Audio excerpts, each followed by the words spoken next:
വചനവീഥിയിലൂടെ father ജെ.ബി. Puthur. വിശുദ്ധ യോഹന്നാൻ രചിച്ച നമ്മുടെ കർത്താവ് ഈശോമിശിഹായുടെ പരിശുദ്ധ സുവിശേഷം. അധ്യായം 8, 31 മുതൽ 38 വരെയുള്ള വാക്യങ്ങൾ. സത്യം നിങ്ങളെ സ്വതന്ത്രരാക്കും. തന്നിൽ വിശ്വസിച്ച യഹൂദരോട് യേശു പറഞ്ഞു, എന്റെ വചനത്തിൽ നിലനിൽക്കുമെങ്കിൽ നിങ്ങൾ യഥാർത്ഥത്തിൽ എന്റെ ശിഷ്യരാണ്. നിങ്ങൾ സത്യം അറിയുകയും സത്യം നിങ്ങളെ സ്വതന്ത്രരാക്കുകയും ചെയ്യും. അവർ അവനോട് പറഞ്ഞു, ഞങ്ങൾ അബ്രാഹത്തിന്റെ സന്തതികളാണ്. ഞങ്ങൾ ഒരിക്കലും ആരുടെയും അടിമകളായിരുന്നിട്ടില്ല.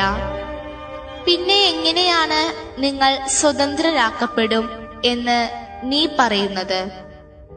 യേശു പ്രതിവചിച്ചു, സത്യം സത്യമായി ഞാൻ നിങ്ങളോട് പറയുന്നു, പാപം ചെയ്യുന്നവൻ പാപത്തിന്റെ അടിമയാണ്.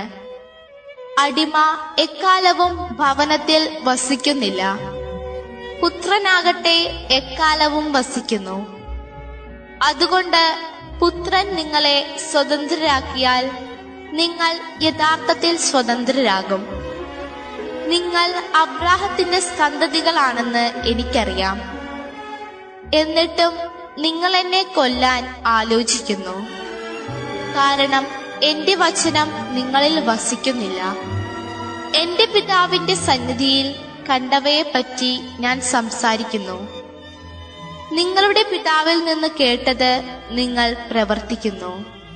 സത്യമാണ് സ്വാതന്ത്ര്യത്തിലേക്കുള്ള വഴി തെളിയിക്കുക. യേശുവിനെ നഖശിഖാന്തം വിമർശിക്കുകയും സാധിക്കുമെങ്കിൽ ഭൂമുഖത്തു നിന്ന് തന്നെ നിഷ്കാസിതനാക്കാൻ ഒളിഞ്ഞും തെളിഞ്ഞും പരിശ്രമിക്കുന്ന ജനങ്ങളെ യേശു അഭിമുഖീകരിക്കുകയാണ്. അവരെ അഭിമുഖീകരിച്ചുകൊണ്ട് അവരോട് സംവദിക്കുന്നതാണ് ഇന്നത്തെ സുവിശേഷം. യേശു അവരോടായിട്ട് പറയുന്നു, സത്യമാണ് സ്വാതന്ത്ര്യത്തിലേക്കുള്ള വഴി തെളിയിക്കുക. സത്യം എന്ന് പറയുന്നത് ദൈവം മാത്രമാണ്. ദൈവം സത്യമാണ് എന്ന് പറയുമ്പോൾ ദൈവത്തിന്റെ മനസ്സിലാക്കാൻ സാധിക്കുന്ന ആളുകൾക്ക് സത്യം ഗ്രഹിക്കാനാകുള്ളൂ.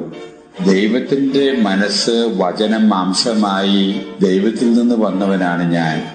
എന്റെ വാക്കുകൾ നിങ്ങളുടെ കൂടെ ഉണ്ടെങ്കിൽ സത്യം നിങ്ങൾക്ക് ഗ്രഹിക്കാനാകും എന്ന് യേശു പറഞ്ഞപ്പോ ശ്രോതാക്കളായിട്ടുള്ള ആളുകള്, ഞങ്ങള് ഒരിക്കലും അടിമകളായിരുന്നിട്ടില്ല, ഞങ്ങൾ അബ്രാഹത്തിന്റെ മക്കളാണ്, നീ പറയുന്നതിന്റെ അർത്ഥം നിങ്ങൾക്ക് ഗ്രഹിക്കാൻ സാധിക്കുന്നില്ല.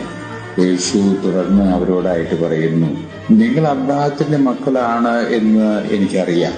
പക്ഷേ അബ്രാഹം ദൈവത്തെ അറിയുകയും ദൈവത്തിന്റെ ഇഷ്ടം പ്രാവർത്തികമാക്കുകയും ചെയ്തവനാണ്.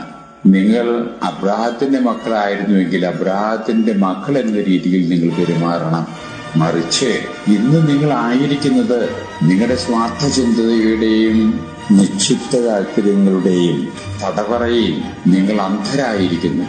നിങ്ങൾ ആ അർത്ഥത്തിൽ അടിമകളായി തീർന്നിരിക്കുന്നു. വീണ്ടും അവർ ക്ഷോഭിച്ചുകൊണ്ട് ജനങ്ങൾ യേശുവിനോട് പറയുന്നു, ഞങ്ങൾ ആരുടെയും അടിമകളായിട്ടില്ല.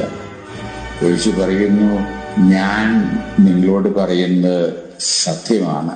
ഈ സത്യത്തിന്റെ ആവിഷ്കാരം നിങ്ങൾക്ക് മനസ്സിലാക്കാൻ സാധിക്കാൻ ഇടവരാത്ത അത്ര കണ്ട് അന്ധത നിങ്ങളെ വിഴുങ്ങിയിരിക്കുന്നു. കണ്ണിന്റെ അന്ധത എന്നതിനേക്കാൾ കരളിന്റെ അന്ധത. അതുകൊണ്ട് അതിൽ നിന്ന് വിമുക്തി നേടാൻ ഇടവന്നില്ലെങ്കിൽ നിങ്ങൾ നിങ്ങളുടെ പാപത്തിൽ തന്നെ നശിക്കാൻ ഇടവരും എന്ന് യേശു അവരെ ഓർമ്മിപ്പിക്കുന്നു. യേശു ഇങ്ങനെ സമഗ്രതയോടുകൂടി അവരോട് സംസാരിച്ചിട്ടും അവരുടെ മനസ്സിനൊരു മാറ്റവും വരുന്നില്ല എന്നല്ല, അവരുടെ സ്വാർത്ഥ ചിന്തകൾക്കും നിക്ഷിപ്ത താല്പര്യങ്ങൾക്കും പ്രാധാന്യം കൊടുത്തുകൊണ്ട് ദൈവത്തിന്റെ വചനങ്ങൾക്ക് താൽക്കാലികമായിട്ടെങ്കിലും തോൽവി സംഭവിച്ച് മനുഷ്യന്റെ സ്വാർത്ഥത വിജയിക്കുന്ന നിമിഷങ്ങളായിത്തീരുന്നു അത്. യേശുവിനെ പിടിക്കുന്നതിനും സാധിക്കുമെങ്കിൽ വധിക്കുന്നതിനും വേണ്ടിയുള്ള പരിശ്രമങ്ങളിൽ ജനങ്ങൾ ഏർപ്പെടുന്നതായിട്ടാണ് നാം തുടർന്ന് കാണുന്നത്. നോക്കണേ, ദൈവം തോൽക്കുന്നിടത്ത് മനുഷ്യന്റെ സ്വാർത്ഥത, മനുഷ്യന്റെ ഇടുങ്ങിയ ചിന്ത, മനുഷ്യന്റെ നിക്ഷിപ്ത താല്പര്യങ്ങള് താൽക്കാലികമായിട്ട് ആണ് എന്ന് വരികിലും വിജയിക്കുന്ന നിമിഷങ്ങള്. ഇത് ദൈവത്തിന്റെ രക്ഷാകരമായ ചരിത്രത്തിന്റെ ഒരു ഭാഗമാണ്. ഈ ഭാഗം ഇനിയും തുടരും. നമ്മുടെ ജീവിതത്തിലും ഇത് തുടരാം. എങ്കിലും മനുഷ്യൻ തോൽക്കുന്നിടത്ത് ദൈവത്തിന്റെ അനന്ത വിജ്ഞാനം ജയിക്കുക തന്നെ ചെയ്യുമെന്നുള്ളതാണ് സത്യമായിട്ട് നിൽക്കുന്നത്. ആ സത്യം സ്വാതന്ത്ര്യത്തിലേക്ക് വഴിതെളിയിക്കുക തന്നെ ചെയ്യുമെന്ന് നമുക്ക് ഉറച്ചു വിശ്വസിക്കുകയും ചെയ്യാം.